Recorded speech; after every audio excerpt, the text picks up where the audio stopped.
A lady always crosses her legs. Real men never cry.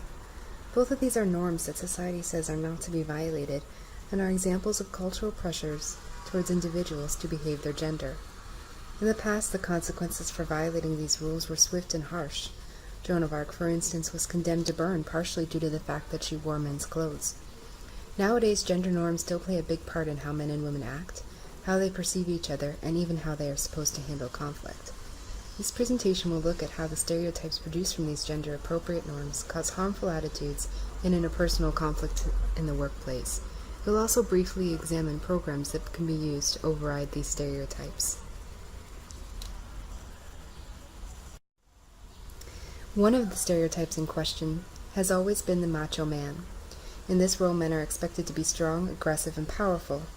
The image that is conjured when one thinks of the macho man is not someone who sits around and asks for other people's opinions, but rather it's the image of the general making the decisions for his army, the purpose of this fight being to win.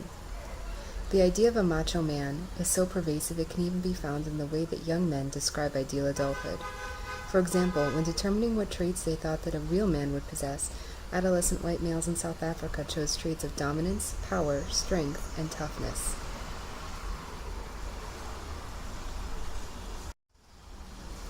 Another thing that a macho man is not supposed to do is express feelings. This is exemplified in the phrase we used earlier, real men don't cry. If we consider the developmental trajectory of social scripts as a series of transactional interactions, then we could argue that the pervasive nature of the men don't cry cliché is reinforced through socialization with other male peers who receive this same message. This lack of cultural support for the concept of empathy may damage men's ability to be effective mediators during a crisis, as successful mediation and conflict resolution rely greatly on mutual respect and, more importantly, empathy existing between the two parties. Only when both parties respect each other and can take the other group's needs into consideration can a true and lasting resolution take place. This perception of how a real man or a real leader is supposed to act unsurprisingly carries over into the corporate world, where men generally are seen making unilateral decisions and having a more agentic and hierarchical orientation towards conflict resolution that emphasizes the needs of the self over the needs of the subordinate. This need of the self translates to an independent, ambitious, and competitive style of conflict negotiation. This is the stereotypical, gender-normative behavior expected of men in conflict. This method of leadership relies more on authority and can be summed up in the phrase, "because I said so." This type of management typically addresses the facts of the situation rather than the feelings. Apologies from the offender are also usually not taken into account. Men have also been typically shown to express more anger within a conflict than their female counterparts. Conversely, men are also associated with an avoidant attitude, wherein they may avoid or ignore conflicts going on around them in hopes that they will resolve themselves without their intervention.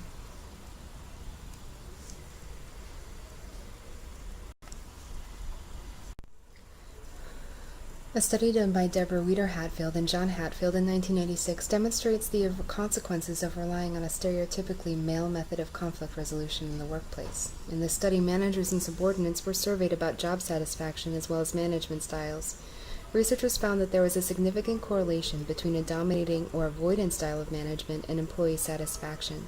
Specifically, the study found that when supervisors employed a dominant, low feelings, high authoritarian, or avoiding conflict altogether, style of conflict resolution, both the employee's perception of the handling of said conflict, as well as their job satisfaction, were markedly lower than those whose managers took a more collaborative approach to resolving conflict.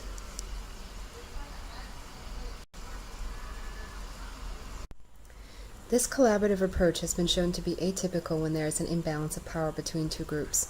When this happens, autocratic management styles, wherein the needs of the less powerful group are not taken into consideration, typically take over. An example of this can be seen in the traditionally male-dominated science and technology sector. In a report in the Harvard Business Review published in 2008, women were said to be leaving the tech field increasingly, due not only to a hostile work environment, but also to an unsure path forward. Notably, 40% of women surveyed felt that they were stuck in their current positions, and nearly 63% surveyed said that they had experienced sexual harassment at their jobs. This is an example of the social dominance orientation, wherein a more powerful group with privilege actively limits the opportunities of another group in order to maintain the superiority and opportunities typically afforded to them. As this glass ceiling is breaking and more women are getting into positions of power, researchers are finding that women are adopting a more dominant and typically male style of conflict resolution. This indicates that perhaps autocratic and directive management styles may not come exclusively from gender roles, but rather from the nature of power as a means of distancing oneself from subordinates and preserving one's own position in the hierarchy. This distant management style is being gradually eroded as time progresses. Previously, managers were unquestioned. However, that is changing as the new generation of millennials in the United States is making their voices heard about everything from the tasks they're expected to complete to the salary they receive. This new attitude has caused notable tensions amongst managers from different generations. However, many companies are now trying to adapt to their expectations, especially since millennials are expected to make up an estimated 50% of the workforce by 2020.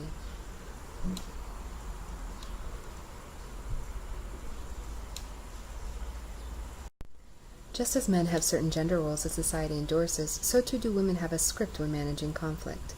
One advantage for women as potential mediators is that they are generally encouraged to express feelings and generally describe their friendships as more intimate than those of men. Also, women are known to be more collaborative and are more likely to ask for others' opinions when making decisions. Finally, studies have shown that women are better able to read nonverbal body language. All of these stereotypically female attributes mirror effective aspects of conflict resolution, such as collaboration and empathy. All of these advantages correlate to women being extremely effective mediators, and as a result, have the potential to be extremely effective managers. Indeed, in one survey, women who had less or equal power as the disputants of a conflict in the workplace were found to mediate conflict in a more satisfactory way by both parties. As well, the solutions that they came up with were found to be longer lasting.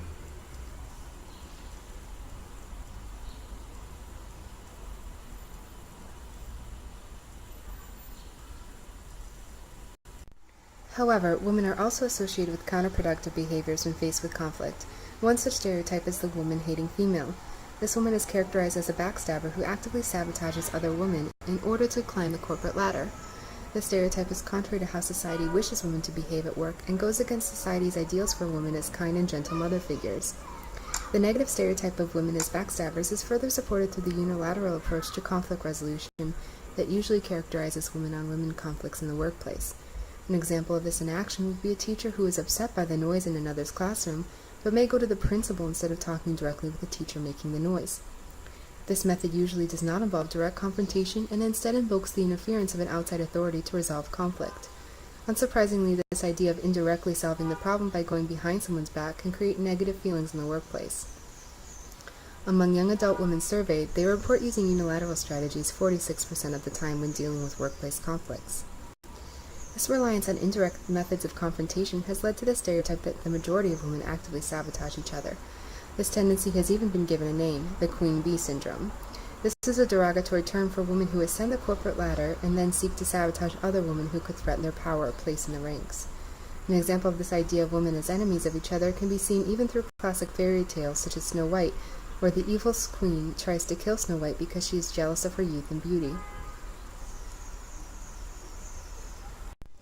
Although there is evidence of instances of female backstabbing, as chronicled in Eli's 1994 ethnography of female lawyers, there is no evidence that this takes place as widely as one believes.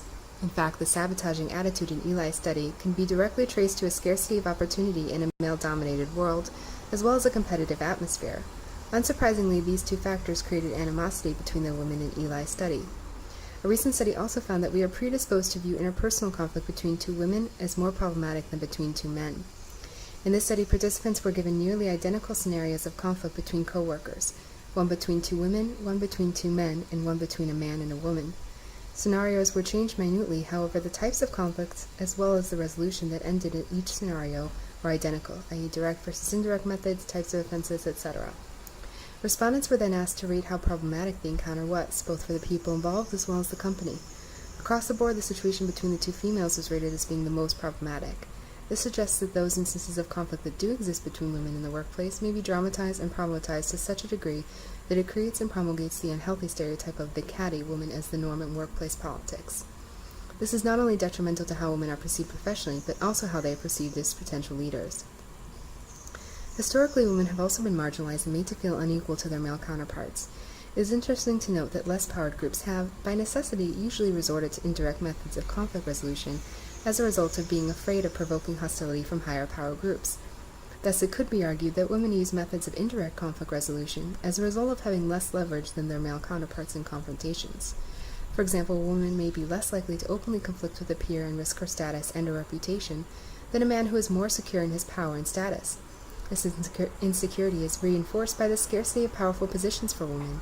Although women make up half of the workforce of companies, they occupy less than 15% of executive positions. Added to this insecurity is the sense that conflicts with female coworkers are generally viewed more negatively due to cultural stereotypes, and it is no wonder that women may feel more comfortable dealing with conflict through an intermediary.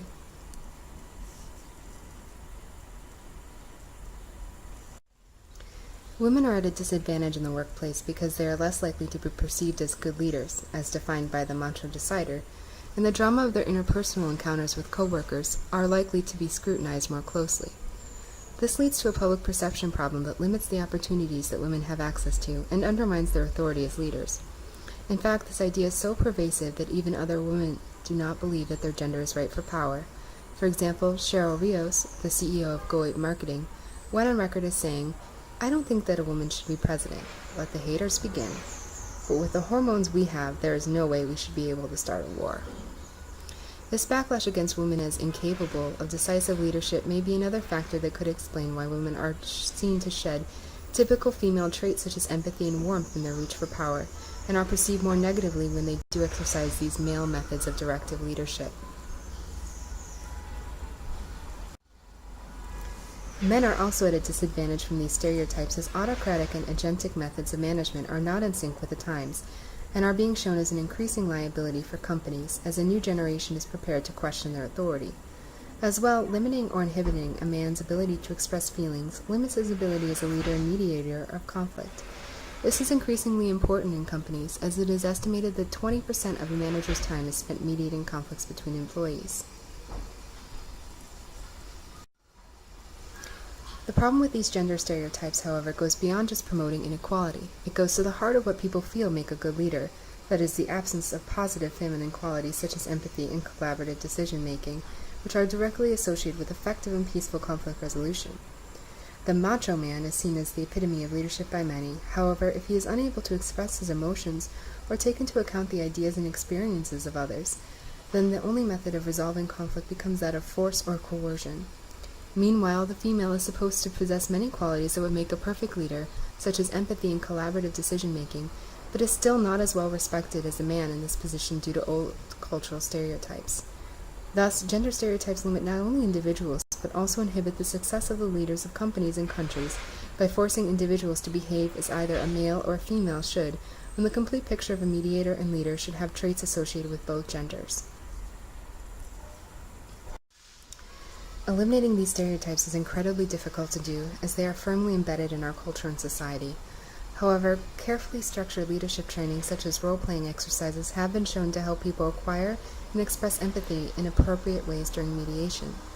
Additionally, greater gender integration through company outings and co-ed teams could help women and men of different social standings within the company start to see each other not just as competitors and bosses, but also as human beings. For example, if a man critical of his female superior is able to bond with her, this could cut down on feelings of mistrust towards her ability as a supervisor. Additionally, interactions with other genders have been shown to encourage opposite gender traits, which could help others burst out of their culturally and socially mandated gender roles. It is in the best interest of companies not to limit or label their leaders based on their gender, but instead to educate them in all of the different ways that they can to make sure that they are great leaders and great mediators of tomorrow.